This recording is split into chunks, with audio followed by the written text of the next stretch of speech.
Ladies and gentlemen, welcome to the 442 podcast. I'm Azar Madhani, and as always, I am joined by the wonderful Tommy Sondi. That's me. And the brilliant Tony O. Gentlemen, I didn't even let you come in and say hello, Tony. I'm so sorry. Please, Wow. go ahead. Here we go. Okay. Well, you did call me brilliant, so Yeah, you I'll can. allow I it. did call you brilliant. Yeah, I'll allow it. But yeah, Azar, how are you doing? How was your? I was just going to say, in my defense, I did spend a day and a half traveling. I'm coming to you from wonderful, sunny, 30-degree Karachi, and I am Nice. extremely jet-lagged and extremely sleep-deprived. So, Same as always. anything I say, yeah, I'm not usually jet-lagged. Sleep-deprived, yes, not jet-lagged. But yeah, basically anything that I say or do during this recording cannot be held against me. Yeah, we did get to see a wonderful collection of football jerseys from your childhood. All legit. Yep. All legit. But all definitely legitimate jerseys. All definitely not disintegrating in my hands. Look, who else do you know that owns an, I believe, Austin Delgado Besiktas jersey Austin Delgado. and a Diego Juventus one? Yeah, I did not expect to see a Diego Juve jersey. That's definitely a throwback. I am the one person that owns a Diego Juve jersey. Yeah, when you mentioned it, I was like, oh yeah, Diego did play for you, because I just remember him in the Bundesliga. I think those were his best years. But yeah, awesome. And 30 degrees, boy, looking outside right now in the snow and ice, I would welcome that weather in a heartbeat. Is it snowing in Kingston? Fuck, is it snowing in Ottawa? It did, but it doesn't look that inviting outside, that's for sure. Yeah. Look, I'm just saying, Toronto was kind enough to hold back on all the snow until about half an hour after my flight took off. And you know what? I appreciate the city doing something nice for me. Yeah, it looked rough.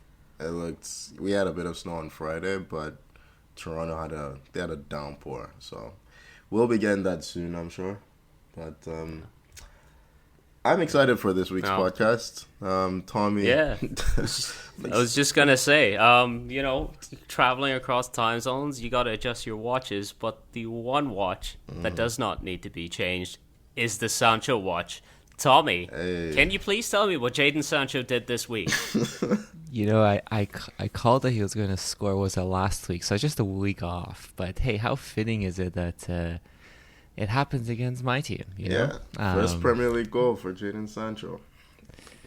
Yeah. Oh, little wiggle of the hips as well to sit Mendy down? Yes, please. That's a boy playing with some confidence now. Yeah, after a really nice finish in midweek. I think he played well in the Champions League against Villarreal, deserved his goal. But, look, he scored, so I can't really... I've been on him to get end product. Yeah. I didn't think he had a great game. All your talk has been goals and assists. Yeah, still waiting for the assist, but Sanchowatch, 2 goals. Hey, if he keeps scoring, he doesn't need to assist anything. Both would be nice, don't you think? Both would be lovely. Yeah. Both would be lovely. But why you being greedy, Tony? Okay. Why are you being greedy? Yeah. Settle down. You See, relax. I thought you were going to mention you relax. what a great pass it was from Jorginho to send Sancho in. You mentioned that. Remember when I talked about Arsenal's lack of threat when they played Liverpool? That their players could just control the ball. No stress, no worries. And when they were the last man, Jorginho must have been pissing himself when he had... Was it Rashford beside Sancho? Yep. Yep. Breathing. Both of them were just charging him down. I don't know how he thinks he should be controlling that ball, but anyway. Great finish. Yeah, just pass it back. I was enjoying Tommy losing his shit in the group chat, throughout. Yeah, It's been a while since I've had a game like that where it was there was just things that irritated me throughout a match. Things have been just kind of going Must so be fucking smoothly. nice. Must be nice for you to be able to watch games this season and just not be irritated. Check your privilege. Yeah, Tommy. it was. Check your footballing privilege. The overall, it was 1-1 final score, but it felt like this should have been a comfortable win. We had, I think, 15 corners to 1 in the match, and I think we had around 70% possession. I mean, maybe if Timo Werner could put one of his 6 shots on target, if he could things shoot, could have been a bit different. Yeah, if he could. It would be a real shame if you brought him to be forward. I was just gonna say he struggles against, like, I think we've all kind of pinpointed this, when the game is more open and teams are attacking. You know what? Can you blame him? Who wouldn't struggle against the Titans that are Victor Lindelof and Eric Bailly? Well, I wonder if it was just when the team sheets got announced and we saw Phil Jones on the bench. I wonder if that just struck some fear into the Chelsea forwards, potentially a Phil Jones appearance happening. It didn't happen, but nice to see him on the bench, though. I mean, that's good. I'll say that Jorginho touch for the United goal was an excellent tribute to one Philip Jones. He made up for it though with a nice penalty. He did. Tommy's What do you guys very well think taken about that penalty? I think it was soft. I have to be honest. It's naive from Wan-Bissaka, who had a bad game. He's in a bit of a rut. I thought it was an unlucky penalty to give away, because he's very clearly trying to get the ball, trying to clear the ball, and Thiago just like nips in ahead of him. But I also agreed that I thought it was fairly soft. Yeah, but I'm naive defender. not mad. I'm not mad about the game ending in a draw by any means, because Chelsea did dominate in terms of like chances and the general play overall. Though, somehow, you actually should have had a second one when Mendy just passed the ball to Fred. If there's any man on the field you want to pass Fred to, is a gentleman. He's a gentleman, and he just passed the ball back. What was he trying? Was he trying to chip Mendy? Was that? He was like Mendy. 100% certain. Did you lose he this? was just trying to pass the ball back. He's a helpful pastor. Fred would never. He has a look. Man. I don't know. He's a good man. He's an honest man. I don't know if it was Ronaldo beside him. I can't remember. He's like, it's almost like Thiago Silva was like, you know what? I'm gonna mark Ronaldo and see what Fred can do. he doesn't close him down. Fred's like, oh my god, he's not closing me down. I have to take this on, and he bottles it. Hey, when in doubt, just let Fred do Fred things. Yeah, let Fred shoot. I know we're saying that Chelsea were unlucky to draw this game. Well, at least Tommy's saying that. I didn't think they created enough. I think I'm less concerned about Timo Werner's finishing in this game and just his shocking movement. He was not in the 6-yard box at all. And there were a lot of good situations where if he wasn't caught on his heels, he could have had a tap in. Would he have scored the tap in? I don't know. But he would have had a tap in at least. Chelsea looked a bit more dangerous when they brought Lukaku on. Even confused Tommy right at the end. Hey, no.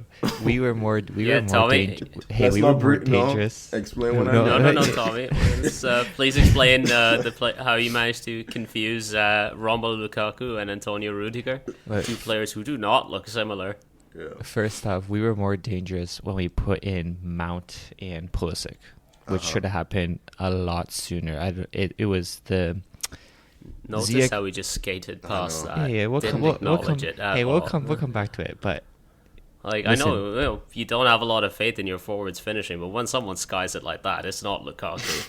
Well, he's known for messing up his volleys as well. But for me, we all know this. Werner, he doesn't do well in games where teams just sit back, because he can't really exploit the space very well. And Tony, you were saying, like, he doesn't get in that box. He drops deep to kind of come to the ball and trying to run at defenders, which is what he likes to do. In this game, we needed Lukaku.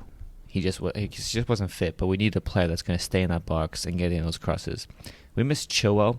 I think Alonso, he didn't have a bad game, but you could tell there's so many instances where, he had a good sort of start at Wan-Bissaka. He just had no pace to get by him, and his corners were atrocious. I don't know why he was taking corners and when he had Ziyech on the pitch to do them, I'm genuinely just waiting for you to get back to Lukaku and Rudiger at this point. Yeah. We will. He's going through the entire game first. He's gonna run. He's running out the I gotta clock. go through my points. I go through my points here. Like for me, Tuchel, this is the first game. Not what I said. I could be like with Tuchel and say, I don't think he really played his tactics, or not tactics, but he could have subbed a lot sooner. He took way too long to make those changes, whereas clearly that front three was not working. And it's like, okay, you got to make some changes. But I wouldn't say we were unlucky. I think Tony said we were unlucky to win. I don't think we were unlucky. You don't deserve it. If you can't finish, you don't deserve it. We definitely created enough. We definitely had enough chances. But we should be winning this game. Like, how can you be drawing against this United? This is, for me, it's a loss. Because regardless of how maybe some United players played better, still, they weren't great. De Gea made some big saves to bail them out. And then going back to the last play of the game there, I was kind of doing I'm just saying it's not a bad result when you consider you were playing Romelu Lukaku at centre back the entire game. It was I was doing a play-by-play for the last game there, or the last play. And I was watching it as I was typing it, and I was like, it came, Pulisic got the cross in, and I was trying to keep Azer tense by giving him these like one play texts, and then it got to the back post. Just the sound of your voice instantly makes me tense up. You don't have to do much more. It was just it takes me back to that moment where I was like, we should have scored. Should have won the game in that last play there by Rudiger. He just put the touch down and score. He has so much space. Bissaka just left him. It's like, just take a touch and then score it, and decides to hit it first time. Whatever. 1-1. But what can you do? Yeah, Rudiger actually had a really nice shot that hit the post earlier on in the game. That was a beauty. That was a beauty. This is Chelsea haven't had this problem where they're chasing a game. I can't remember them coming from behind, actually, to win a game in the league. I'm sure they have, and I can't remember, but they usually just not behind that often. Yeah, exactly. This is a new problem for them.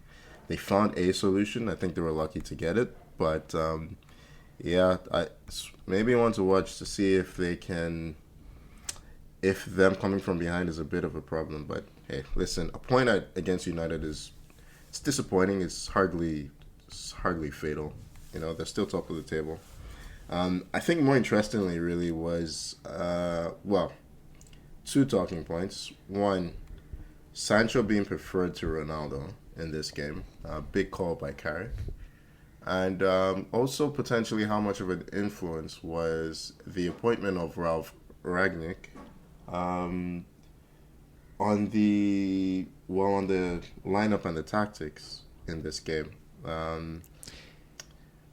don't know. So it was interesting to see United line up with a 4-3-3 essentially, or it was more of a diamond, I guess. 4-diamond too. Actual 4-3-3, which is I think the first time they've rolled that out this season, and like I think you guys said, either I can't remember if it was before the podcast or like earlier on, because my brain is scrambled right now. It was essentially a game of containment for the entire first half. Yeah. Where you always had either one of McTominay or Matic, depending on which side the ball was on, they would drop in and make it a back five, allowing our wing backs to push out and engage with Chelsea's wing backs. And yeah, Chelsea did create more than United, but I think that was the expectation going in. But I think that did help kind of limit things. And it was good to see, at least from our point of view, them try something. I know Carrick, after the game, said that no, Rangnick wasn't involved in like the selection of tactics for this one yet. He's just going to be involved, I believe, starting from the next game, which is, I believe, United Arsenal. Yep, another 4-4-2 derby. God, this is not what I need in my life right now. I'm supposed to be on holiday. It's supposed to be relaxing. Yeah. But yeah, the dropping of Ronaldo, it was something that I had mentioned before the last time when we were talking about the Liverpool game. I talked about wanting Cavani to start ahead of Ronaldo just because of the defensive work rate he'd put in against a team that was better than us, that Ronaldo just can't or won't do at the age of 36. But I think that was the entire reasoning, because you're just going to get a lot more ground being covered defensively by Sancho, and I think it was the right decision. I don't know, man. I don't think you'd bench Ronaldo. Yeah, ever. me too. I don't think Rashford or Sancho did anything in this game that Ronaldo couldn't do. There was no defensive input from either of those players. I'm sorry, did you not see Sancho's little shimmy? Those hips. We saw it. Yeah. When Shakira was talking about the hips that do not lie, she was talking about those hips. The Ronaldo slander on this podcast should be coming from Tommy or myself. But Zara is constantly binning this guy. Anyway, well, great player, great goal scorer, but he is 36. There are limits to his game now. Yeah, he can't shake his hips. Is that it? Can't shake his hips like that anymore. Okay. Well, before he used to be able to. Now, the 36-year-old hips. I just know that if you have someone who scored 800 career goals and is still scoring goals, Excuse me? I want him on the pitch. Excuse me, 100 career goals? No, I said 800. Okay. Yeah. All right. Yeah, and if you fit that guy in your team. Yeah. And is Chelsea a big game where you kind of want to score? I you put him in there. I am certain that Ranić will fit Ronaldo in, because he's a smart coach, and smart coaches will be able to fit in their best available players. Yeah, I think so. It's going to be interesting to see how he goes about it, because for whatever we've seen from Ronaldo at United so far, the big issue is that work rate out of possession. Ranić is the kind of coach who is smart enough to account for that, and frankly, I'm baffled that United have made this appointment, because it seems forward-thinking and intelligent. Yeah. And those are two phrases you don't normally associate with those in charge at Manchester United. But the idea to have Ranić come in on a 6-month deal as manager and then transition to a 2-year deal as a consultant around the football side of things is good. Yeah, it's the best approach. And I don't know how to deal with this. I don't understand.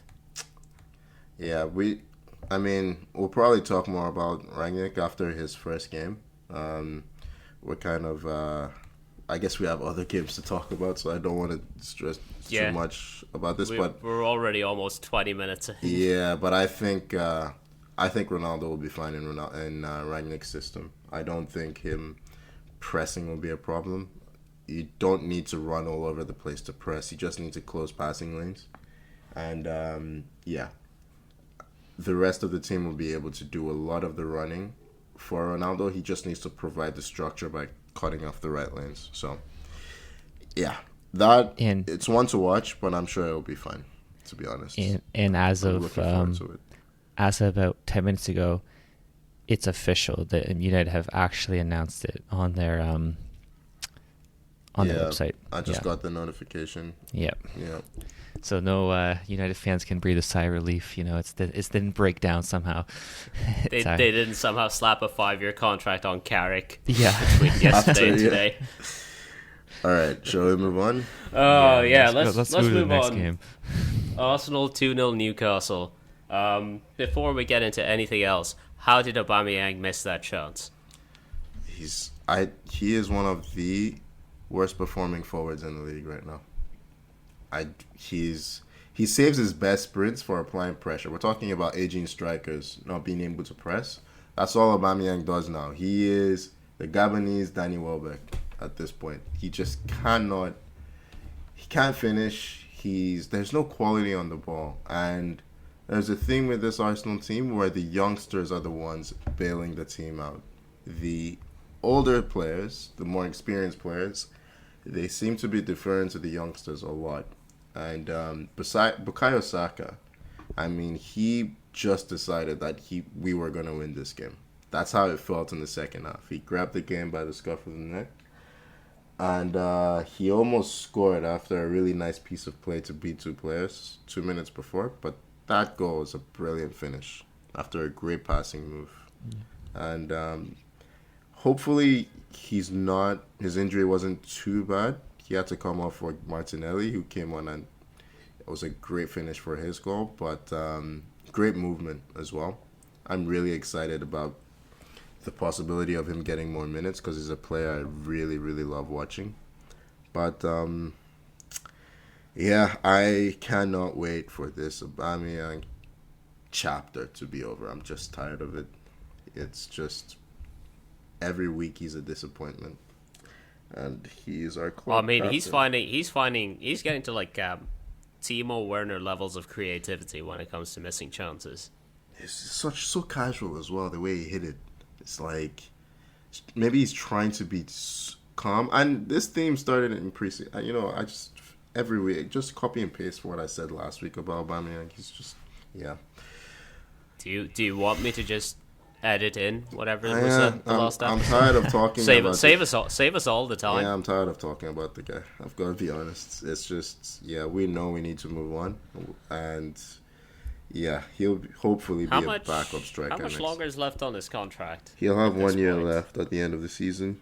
Lacazette's contract will be up. Maybe your opponents, Newcastle, could sign him up because, frankly, they look terrible. They look like he wouldn't help them. Yeah, I was gonna say if there's a dysfunctional team looking to splash cash, Aubameyang would be a great signing for them. Yeah, Newcastle are very easy to shut down because it's shut down St. Maximin, and that's pretty much it. And Tomiyasu had a great game. Really, he made double up on ASM. Yeah, that cuts off the supply line to Wilson, and that's everything. Their defense, you just man for man, every team in the league can probably beat that defense. It's amazing how we were talking about Norwich earlier, and Newcastle, they are well on their way. But they're well on their way to breaking that record. I don't think they will. I think they're a much better team than that Derby County team was, but it's going to have to be some turnaround if they're going to stay in this league. 6 points from 13 games. Incredible. But Norwich play Newcastle midweek. Yeah, big game. That is huge. Yeah. Really big game. But I'm happy with Arsenal's response to this. I did mention that this was a must-win game after the Liverpool slapping we got last week. And that United Arsenal game is going to be really interesting. It's going to be really stressful for Azar and I. Jesus Christ. Yeah. Oh. But can we have another international break? Arsenal can't. It will be really damaging to lose that game because I still think United are favorites for that fourth spot. We need to try and hold them off for as long as possible. So I'm reserving judgment until we have a few games under Rangnick to see how things are progressing. Mm-hmm. Anyway. Well, I mean, while we're all being pessimists about our own teams, Man City were busy beating West Ham 2-1, making another difficult game look fairly straightforward. Just a good team, City. Honestly, no matter what, no matter the conditions, and the conditions were really difficult to play in. Oh my God, we were talking about Toronto getting a lot of snow. Yeah. How about the northwest of England? Good. I mean, we saw the Spurs Burnley game just straight up get called off because there was too much snow. Yeah. And frankly, they are cowards. Sean Dyche was out there in a calling t-shirt. that one off. Sean Dyche would have done that. Sean, come to Canada, Sean. We'll sort you right out. We'll give you a bunch of snow games. Just not the national team, please. You could go to Toronto FC just to take the national team job. I take him at TFC. Yeah, okay, you can have him. But City were without KDB, Jack Grealish, and they still seem like they're the best team in the league. Yeah, Even with some of their best players. they're very consistent in the way they approach the game, right? No matter the team, no matter the opponent, no matter the conditions, they just go out there and they play with the same principles. And more often than not, the formula works. I mean, really nice goal, Gundogan's goal, to tap it in. It felt like one of those goals that would probably have been defended better if they weren't playing in, I don't know, in 5 feet of snow. But really nice cross from Mahrez, well finished by Gundogan. And Fernandinho's goal was really well timed because not too long after, Lanzini produces an absolute thunderbolt for the consolation goal for West Ham. So yeah, last kick of the game too. They blew the whistle after they scored that. But it was definitely goal of the week for sure. West Ham have been one of the better teams this season. They sit in 4th, so this was by no means an easy game, but they made light work of it. So yeah, I thought West Ham defended fairly well. Fabianski had a game. There was one that they had one chance. I remember they cleared off the line. I think it was Ben Johnson, I believe. So this could have been like a 4-0 City romp. So I think you got to give West Ham maybe a little bit of credit in terms of how they defended. Mm-hmm. And you know what? I look at the table. There are 4 teams in the league that have a positive goal differential. Yeah. Chelsea and Liverpool are just in a league of their own. And then you have West Ham plus 8. After that, there is no team with a positive goal differential. That's kind of wild, to be fair. Yeah, it's been a weird season that way. Yeah, Arsenal sit on -2, Wolves are on 0, Spurs are on -6. Yeah. Yeah, wild season. Definitely, yeah, that top 3, Chelsea, City, Liverpool, are just in a league of their own right now. Yeah. It's going to be it's already a really great title race. You can't really afford any more slip-ups if you're Chelsea, if you're Liverpool, really. But well, hey, speaking about Liverpool, they were rampant. I'm just checking to see that Sarah hasn't fallen asleep. Yeah, I'm like vaguely here, like physically I am here, mentally I was just checking the chat to see if it's still on the call. It's just I'm fine, boys. Okay. Just carry on. Liverpool 4, Southampton 0. I didn't watch this game, but the fact that Liverpool scored 2 minutes in meant that I was never likely to switch over from the other game I was watching at the time. Which was?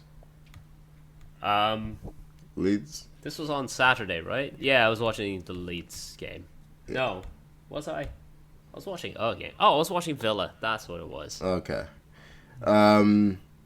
Yeah, it felt like this Liverpool game, Adam Armstrong had a couple of chances very early on, and he didn't finish, and then Liverpool just went up the other end and scored. Like, Liverpool, they just go all-out attack, and when you get chances against them, you better take them, because you know that Liverpool will take theirs. I mean, Jota, he's just, what a signing he's been. This is what Southampton deserve for giving them just selling all of their players to Liverpool. Yeah, I mean, did you see Van Dijk's celebration when he scored? He just didn't celebrate. No, he wanted to celebrate. Like when he scored, he was so excited that he wanted to take off. That he stops himself. That all the players rush towards him, and then he just can't help but actually take it all in, and then he does celebrate. But it's just hilarious because it's like, you could really see him trying to hold himself back. It was a great volley, shocking defending. I don't know how you have a free hit, but he was being marked by Romeo, and he just pretty much just brushed him aside, just get out of here, buddy. Jota grabbed a couple of goals in here. Thiago had another goal after scoring in midweek. Another goal. He's starting to find his feet in this team, which will only make them better. I mean, I think the issue with Thiago has never been his quality when he's been on the pitch for them. It's just the injury record at this point. Yeah, I've often wondered about whether he fits in with the way Liverpool play. But again, I against mean, a team like every time I've Southampton. watched him actually play, he's been excellent. It's just, you know. Yeah, I think he's been better this season. I think he struggled a bit last season, but it also doesn't help, like you say, that it's always stop-start with him. He's finally getting a run now that Genie is gone and they had a couple of injuries. But yeah, Liverpool imperious as ever. I think they're by far the highest goal scorers in the league. Yeah, 39 goals. 39 goals. Liverpool are like I think I wrote down like they're fast, furious, and rampant. They are just on attack. They're just like Hang on, Tommy. Lethal. I know, You're trying to tell me you actually wrote something I know, down? I'm so I shocked. wrote down a note. That's Yeah. bullshit. That is bullshit. You've never. Whenever Take we a do our, picture like, now. little Take a picture podcast now and set it meetings, I'll on take our a group picture. chat. Yeah, not I'll send write it to you. shit down. Now, I'll send I'm it to you, looking at the but- timestamp. But even I know Send it to me I know right now in the No, WhatsApp group. we're not giving you time to write it. No, I we're, know, we're recording right now. Okay, Come you on. got it. You know what? You're right. I got it right here for you. Yeah, I know, send it over. Listen, Send I it know over. Mane didn't score this game. He's but stalling. I thought he played. Stalling. He's 100%. He's looking for a pen right now. Buy it. How do we You've not written have a nothing. You've notification? written nothing. I don't believe hold on, you. hold on, Even hold if on. you Ah, send Hold, it, it's guys, rubbish. it's too I don't late. believe this anymore. It's too late. I don't believe this anymore. Yeah. I can't write this fast, Garbage. right? I can't write this fast. You just need to write three words. words. It's like, okay. Oh, Bullshit. now we get the photo. A solid 5 minutes. After. That was 1 minute I after. don't believe it for a second. I don't believe it for a second. I'm not even sure I can. Anyhow, good. Liverpool, they are a great attacking team, but like Tony pointed out with Southampton, they do allow there are some holes in their defense. They aren't as completely like a defensive rock as they were a couple of years ago. Sorry, and that ladies shows, and gentlemen, just a brief pause. Tony, Uh-oh, what have you here- sent us? I have no idea. What did you say? Fast, Furious, and Rampant? Yeah, look under the Liverpool Southampton notes. Fast, Furious, and Rampant. Okay. Maybe you can't read. All Maybe right. you can't read my Yeah, writing yeah, isn't I the see best. it. Let's be honest. I see it. Yeah. Yeah. There you go. We'll There you go. submit it. I'm still Yeah. not buying that he wrote this before the actual recording started. Like, this is 100% why it took him so long to send us pictures, because he wrote out like a few different things. Anyway. I can guarantee you, I can't Man was write that fast. scrabbling for some paper and pen. Anyway. Yeah. I'm sorry, were we talking about a game? Yeah. I'm glad. No, you should probably move to another one. Yeah, let's just move on. I think this is broken down. But, Right, from a fast, furious, rampant Liverpool to a former Liverpool captain, Steven Gerrard is 2 for 2. Villa picking up a 2-1 win away to Palace, I believe. I mean, Palace just couldn't put it together in the final third in this game. Yeah, they had chances. I mean, Benteke was guilty of a few misses. Zaha could have. I'm sorry, I'm gonna stop you there because I have to come back to this. Why fast, furious, and rampant? When you're doing these three sets of things, you've gone with the fast, the furious. You're going with the alliteration kind of thing. Why not use another F word there? Why rampant? Like, talk me through why this, rampant? Tommy. Why talk you through? Probably because I couldn't think of another F word to put in there. That's disappointing, honestly. I expect so much more from you. Like, you have so much potential when it comes to these things. Oh man. Okay. Don't worry, I'll up my game when it comes to my note taking for. Thank you. That's all next I want from you. That's all I want from you. And then I'll send a picture beforehand too, so that you. Yeah, have it. there can you go. believe it, That's what I really want. Yes. What game was it? Palace 1, Villa 2. Someone was saying something before I cut them off. No, I was just Benteke saying. had chances. Yeah, which is hard to Zaha believe. should have scored earlier on as well after a really nice play to create space for a left-footed shot. But Villa, they took their chances. They were clinical, and seems to be a theme of Steven Gerrard's first two games where they contain and they hit you on the break. He's making them more defensively solid. I don't know if that worked out in this game or if I don't think their approach today was, or not today, but for this game is sustainable. You don't want to give away the quality of chances that they did. But it's 2 wins from 2. And as Tommy said, Stevie G is one of the most exciting young managers around. So Hey, you can tell he had a different team, and he's still tinkering, trying to find what his best team is. So he doesn't know. And the thing is, he has 2 results. And that's all you can really ask for. Didn't they lose 5 in a row before he came in? I think it was like 5 or 6, yeah. And now they have 2 wins and they conceded 1 in this 2 games. So that's not bad. I think that's pretty good, yeah. I'm hesitant. I need to see more to know if this is the Stevie G effect or if this is a new manager bounce like that we see sometimes, because Villa have quality players. But it is a results business, and he's getting the results right now. So you can't argue with that. Boys, there is a Stevie XG joke in there somewhere, and I just can't find it. I've never been more disappointed in myself. Yeah, they don't win games on XG, so Stevie, I don't know, define XG. You know what, if you're gonna bring it up, you need to at least have some content. I'm just here to create the chances. Sometimes I need you boys to finish them off. Okay. And unfortunately, there doesn't seem to be any reliable finishers on the podcast today. Well, there isn't any reliable finishers. Moving on to on the team. Yeah, more unreliable finishers. Brighton 0, Leeds 0. I mean, it's the same old story for Brighton. Yeah, it's the exact. I've watched this game like so many times with them. They hit the post 2-3 times, force the keeper into some good saves, make all the chances. Neil Maupay gives Aubameyang a run for his money. I mean, if you want a team that always wins on XG, score. Here you go, Brighton. Yeah, they get Stevie G in charge of Brighton so I can make that joke. Yeah, it's the story of their season, really. Well, not the story of their season, the story of their existence in the Premier League.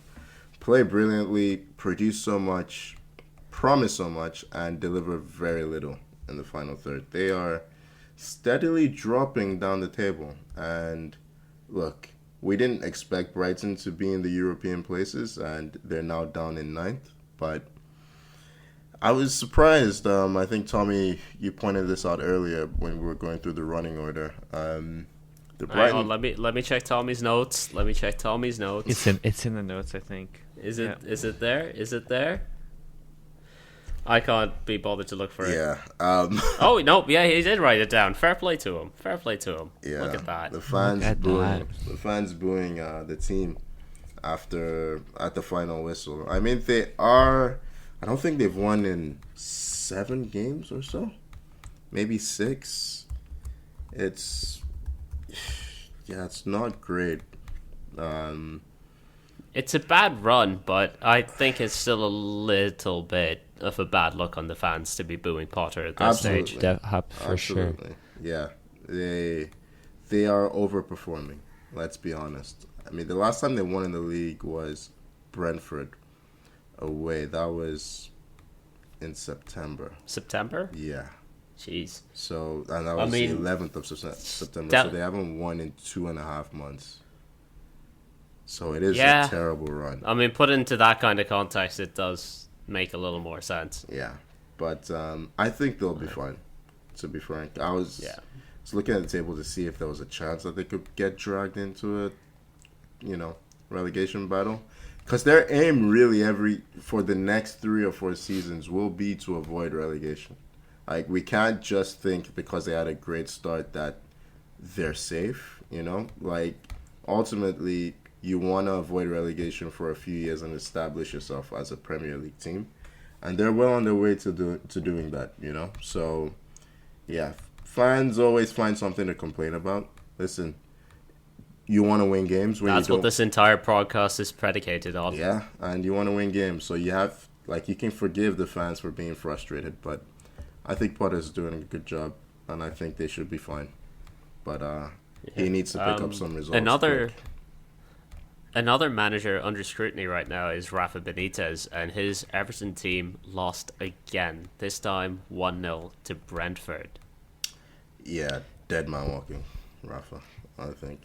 It just doesn't look like it's going to turn around. Like, I mean, I get Calvert-Lewin is a massive miss for this team, but yeah, you expect more out of them at this point. But it's Everton, and they've kind of just been sleepwalking along this season. Do we remember who conceded the penalty? I can't remember now. Anyway. I'm going to play my traveling card and say I didn't watch this game. Yeah. Honestly, this game, I wouldn't say Brentford played that great either. It was a woeful game on both ends. Yeah. The thing is, though, you don't need to play that great to beat Benitez's Everton no, you right don't. now. No. It's a team that just looks short of ideas. That's no problem. So, yeah, that's going to be fun. I mean, they've got to play Liverpool midweek, and I think Liverpool that are going to rip them to shreds. That may be it for. I would not be shocked after that game if we just see the end of Benitez, because I think you look at, like, for example, we look at Brighton, you said we haven't won in 6-7 games, but we firmly believe like that's a good team and they're going to really turn around. You look at Everton, they haven't won in 6-7 games. I don't know. That's not a good team, though. Like, can they turn it around? They have some good players. They are 14th, but like they are like not good. Jesus, they haven't won since 25th of September. But for the amount of money that they spent in the last 3 or 4 seasons, they shouldn't be that far down the table. It's hard to believe that they had Ancelotti as a coach a season ago. Yeah, but they were underwhelming last season. He wasn't doing well too. there. No, he wasn't. I think he just came for the paycheck, let's be honest. But they have, I think if it wasn't for United and how kind of poorly run and how much they spent and all that, you look at Everton, they might be worse in terms of how they've been run and how they've spent. This is what United do. It's the same thing that Fred showed Mendy. We are a giving team. We provide the relief so others do not have the spotlight shone on them. It's you're welcome, rest of the Premier League, is what I'm trying to say. And now that you all got Solskjaer fired and you wouldn't just let him win the league or something, now this is what you get. Now all of your flaws are highlighted. Yeah, it was always an appointment that never made sense, and he's any game now he could be the next one to be dismissed. So yeah, Everton they're a club that had a lot of potential and they've just wasted it, to be frank. But hey, remember when there was 1 month like a season or two ago where James Rodriguez was on absolute fire for them? That was last season, wasn't it? He had that was last season. He scored in his first. He had a great first 4 games, and then he did what James always does, and he just went to sleep. But he's like, he probably just didn't like where he was living. It's like, this is what Liverpool. I saw a stat. I think that, those 4 games were the last time I felt positive about an Everton team. Yeah, I saw a stat. Alex Iwobi won goal of the month, and the only reason he won it is because he's the only one. He scored, his goal against Wolves was the only goal in the entire game, in the entire month, sorry. Man, a win by default is still a win. I mean, and they lost that game. So it's just, that is sad. Wow. Anyway. I mean, I guess technically there is one more game left that we haven't covered yet, and that's Norwich 0, Wolves 0. Another point for Norwich. They're slowly refusing to go away. Did I fall asleep when we covered Leicester Watford? Did we cover Leicester Watford? I can't remember if we did or not. Oh my god, how did we miss that game? Forget Norwich and Wolves. That was 0-0. Well done, Norwich. Leicester 4, Watford 2. The only game this week with goals, and we've somehow managed to forget it until 45 minutes into recording. Yeah, boys. More snow, more football. Fantastic. Jamie Vardy back on the score sheet. He had a great. I can't remember his first goal actually, but he had a great game. He and James Maddison linked up a lot in this game. James Maddison's first goal. Tommy has a theory on why Ekong let that run through. You wanna I'm just gonna help him bail him out a little bit. I can from the replay. I think Madison gives him a shout because he's running from behind. He has no idea. The guy has no idea that Madison's there, so it fault's on him already. But I think Madison says either leave or whatever. You can kind of tell. He says something, and he leaves the ball, and then Madison there scoops it up and picks it up. Great finish. I mean, he is the kind of little shit to do that. I think that Touque is just getting into World Cup form for Nigeria. Hey, stop that now. Stop that now. Yeah, I think he might be captain, so that's not a good look. But you've got to check your shoulder, man. I coach U10s. If one of my defenders did that, he'd come and sit beside me. So Premier League footballers shouldn't be making that mistake.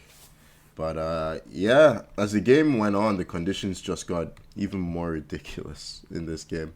By the time Dennis was slotting past Pickford, I mean, you could barely see anything. Pickford. Oh, fuck. What is Dennis slotting past Pickford? Not Pickford. We could have done with some Dennis slotting past Pickford. Would have made that Brentford Everton game a lot more fun if Emmanuel Dennis had randomly shown up. Who's Watford's? It's Ben Foster, isn't it? He was injured for this game, so it was Bachmann. Okay. Yeah, but ignore me. But the snow was that heavy. I'm the one that's supposed to be jet lagged right now, Tony. Yeah. Anyway, I was going to say something probably doesn't make any sense, so I'm just going to leave it. through a blizzard, all goalies look the same. Yeah, basically. He had gloves on. I thought it was Pickford. Anyway. Yeah, no, it's a win Leicester needed, to be frank. I mean, Watford, this was why I was like, I don't know how they beat Man United last week. They're not a good team. We know exactly how they beat Man United last week. Yeah, but good win for Leicester. They need to build on this now if they wanna have a real push to get back in the Champions League, because like we said, it's a real dogfight this year. But they have the quality. They have some really good players. Yeah, I thought it was good to see Maddison step up and take the reins creatively with the absence of Tielemans. Yeah. It's something they've been missing the last few games. Yeah, they need him to start delivering more. Most of their creative burden had been on Tielemans, but if Maddison can find some form, that's a huge bonus for them. He's a player with real quality and just needs to get some consistency now. Well, think that just about wraps up the Premier League chat. And one other thing that was announced this past week was some World Cup qualifier playoffs. The World Cup 2022 in Qatar is under a year away. And some teams have booked their flights. Some teams are still trying to figure it all out. Gentlemen, do we want to take a little stroll through and see where everyone stands? Yeah, where do you want to start? Let's start with Europe. I mean, because that was a draw that was made. I mean, there's a lot of talk about Italy versus Portugal. Portugal still needs to get past Turkey, but one of Italy or Portugal won't be at the World Cup. That's, I think. That's insane to me. You've got the current European champions versus the, former European champions, and a team with the likes of Ronaldo, Bruno Fernandes, Bernardo Silva, all these. Like, you look at the amount of talent in that Portugal team, and it's baffling that they managed to finish second in their group behind to Serbia. Almost anyone. Yeah. It was Serbia, right? Yeah, it was Serbia. It's just ridiculous. Yeah, and they'll do. I don't think I'd expect Italy to win that game. They're a better team. Having said that, they've been in a bit of a funk since they won the European Championship. So it's gonna be interesting to see how that plays out. But for the rest of the qualifiers, I mean, we have the potential of a Scotland-Wales playoff if they both win. If Scotland can get past Ukraine, and Wales can get past Austria. That would be really a really fun game to see. Really high energy. Yeah, I would. I'm absolutely rooting for.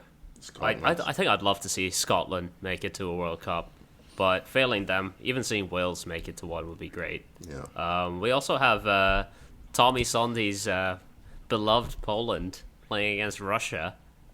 And in that same side, we have Sweden and Czech Republic. It feels like a very even set of qualifiers.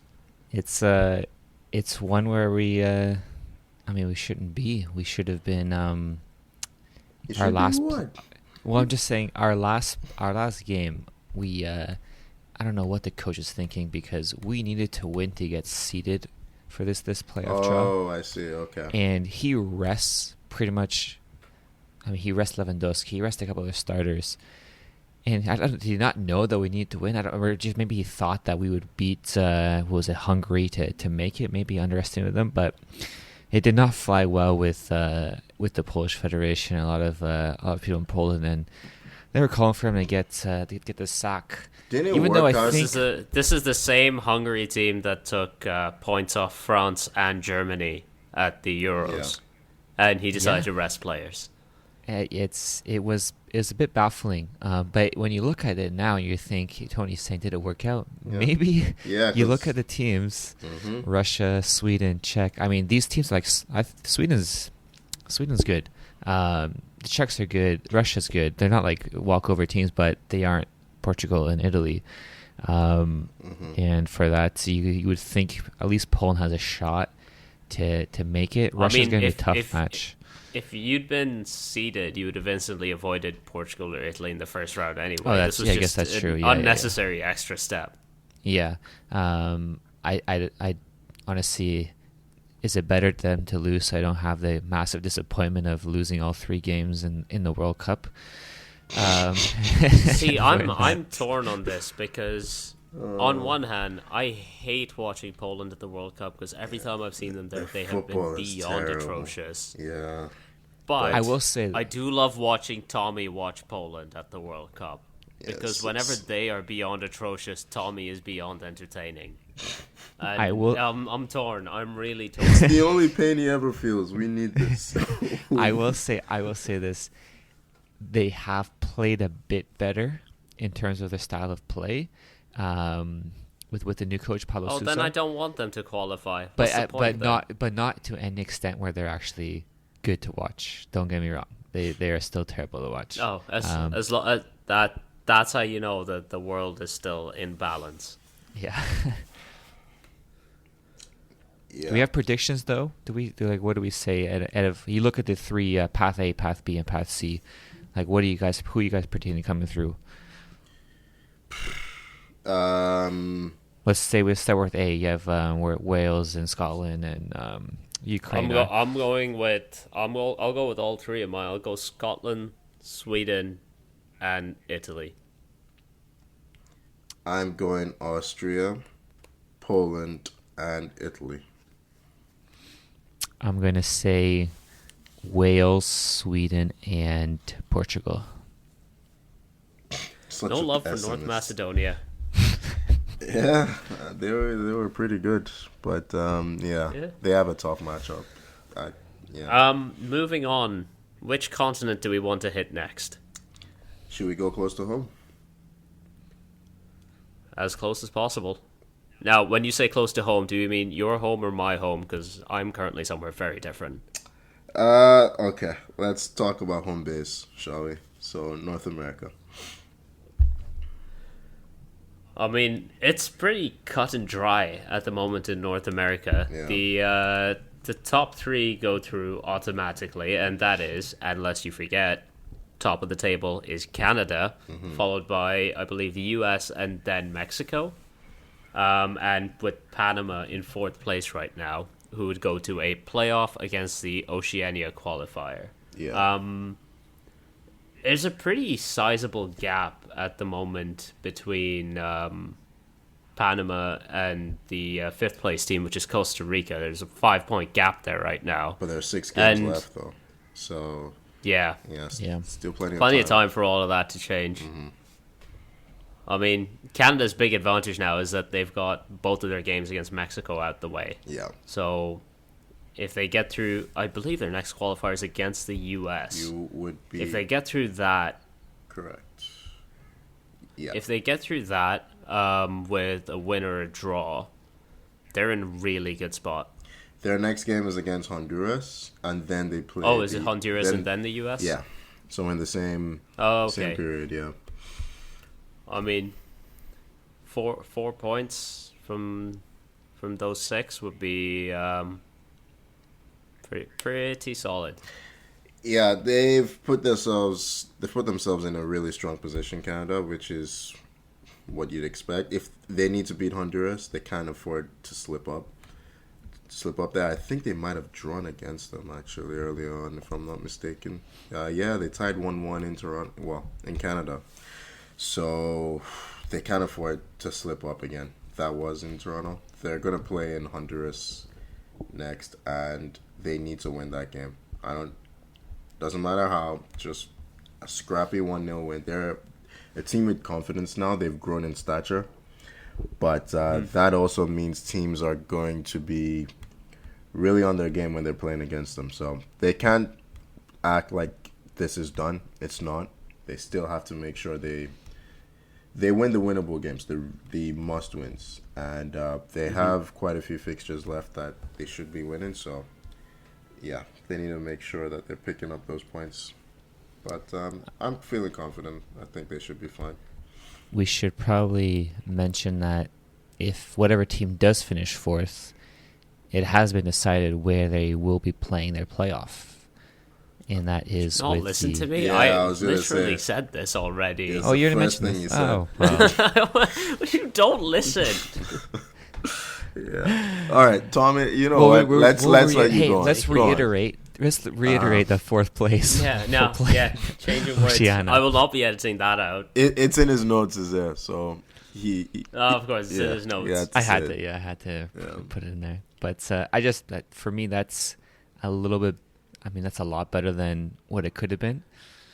I mean, South America. For those interested in the teams that could come out of Oceania, it will, in all likelihood, be New Zealand. But the other 8 teams that are in the mix, so to speak, over there are Solomon Islands, New Caledonia, Tahiti, Fiji, Vanuatu, Papua New Guinea, Tonga, or the unranked Cook Islands.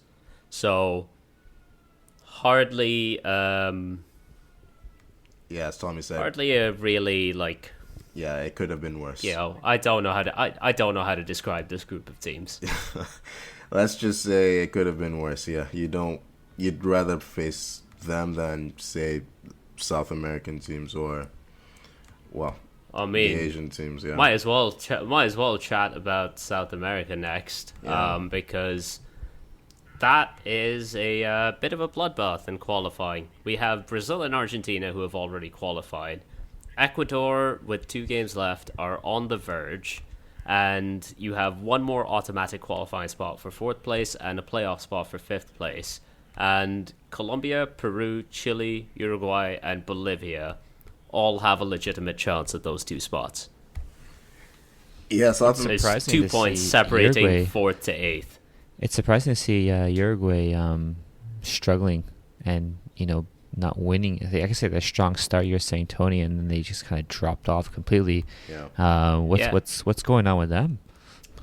They fired their manager. I don't follow recently, South American football actually. that closely. I think they fired their manager recently. I can't remember his name. Oh, they did. It was Oscar Tabarez, Yes, wasn't it? it was Oscar Has he been Tabarez. there forever? Yeah, 15 or 16 years, something like that. Longest. Yeah, ever and they in, finally... Well, they've lost their last 4 games, so they went from a 4-win, 4-draw, 2-loss start to losing 4 games in a row and just dropping like a stone. Yeah. And like this is their stars are aging, yes, but there's still a lot of talent to this team. You'd expect them to finish in the top 5, but they're currently 7th. Yeah, I mean, you did say it. Their talent is aging, so I don't know. Maybe Chile are kind of having a similar issue where they had this golden generation.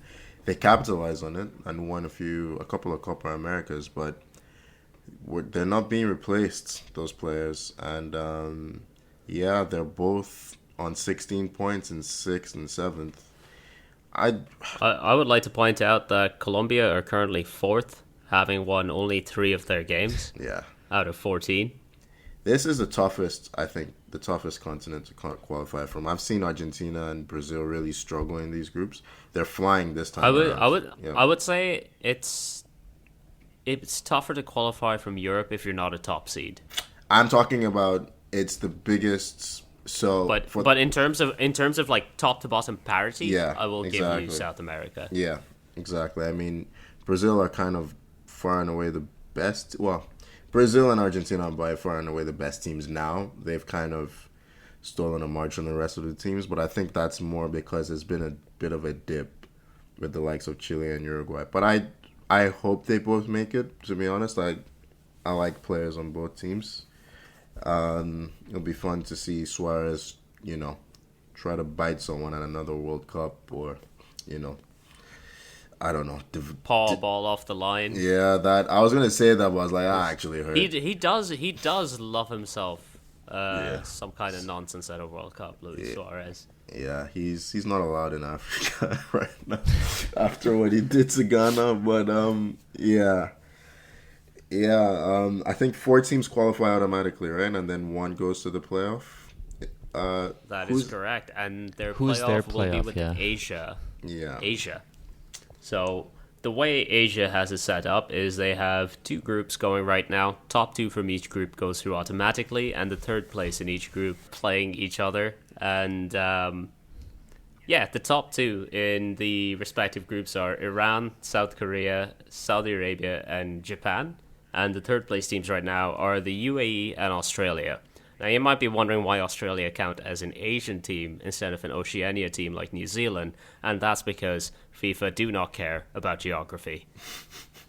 Yeah, pretty much. I think the first group, it's safe to say Iran and South Korea, we expect them to qualify. They're on 16 and 14 points, respectively. they're running away with it at the moment. UAE are on 6, so yeah, we'd expect them to be fine. Both teams are unbeaten.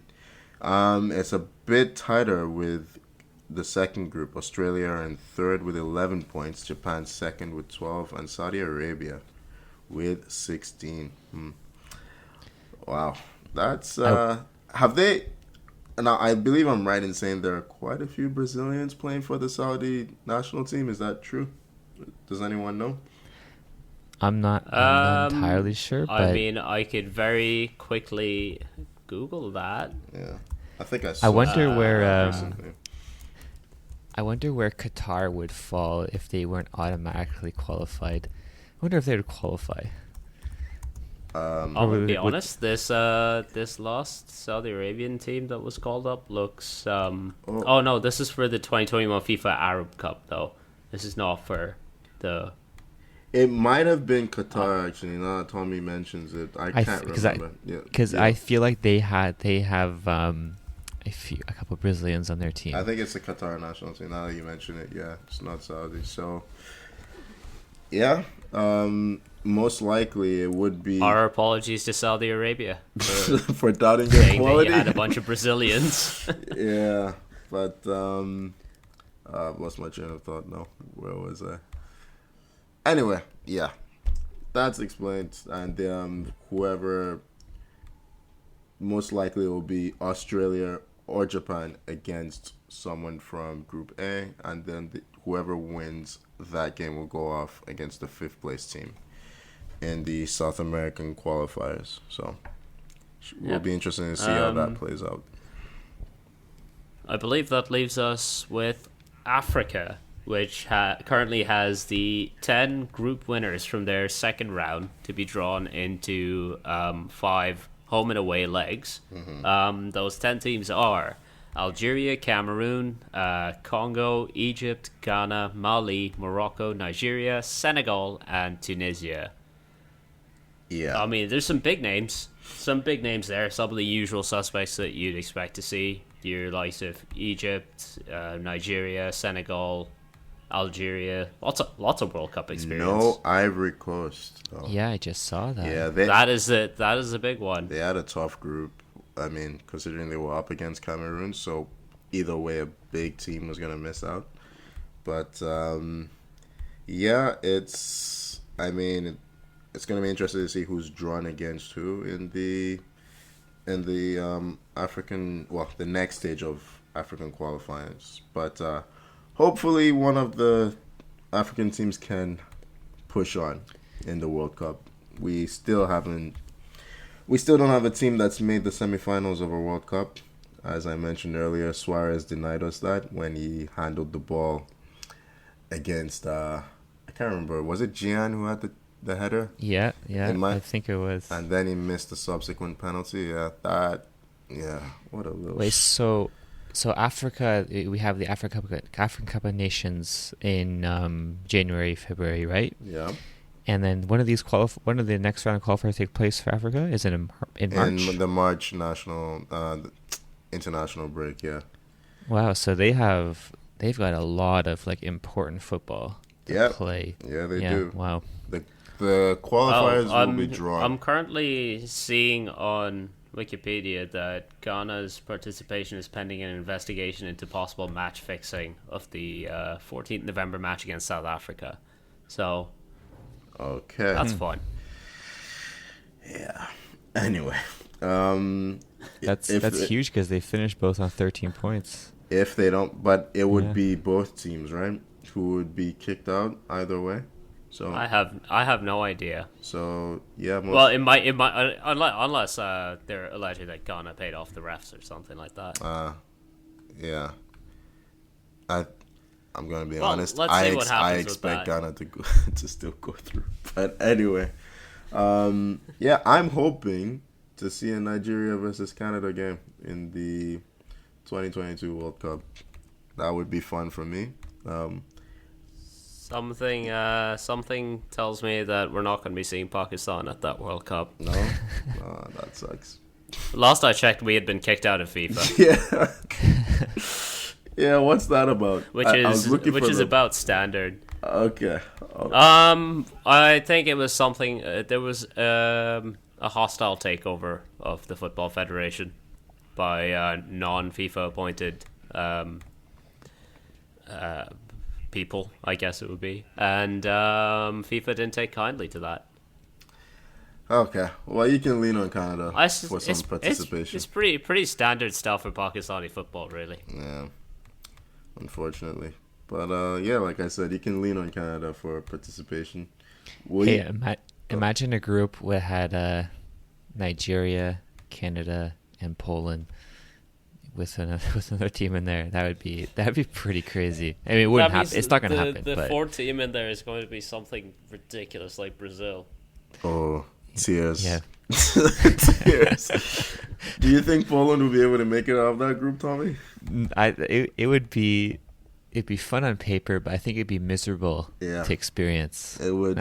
Trust me, it would. Yeah, especially if Poland end up making it. Fuck, I'd be miserable. But yeah. I guess there's still a long way to go. Yeah. Yep. Still plenty of spots up for grabs. Yeah. Plenty of tears before the actual event. So. Oh, that's for sure. Yeah.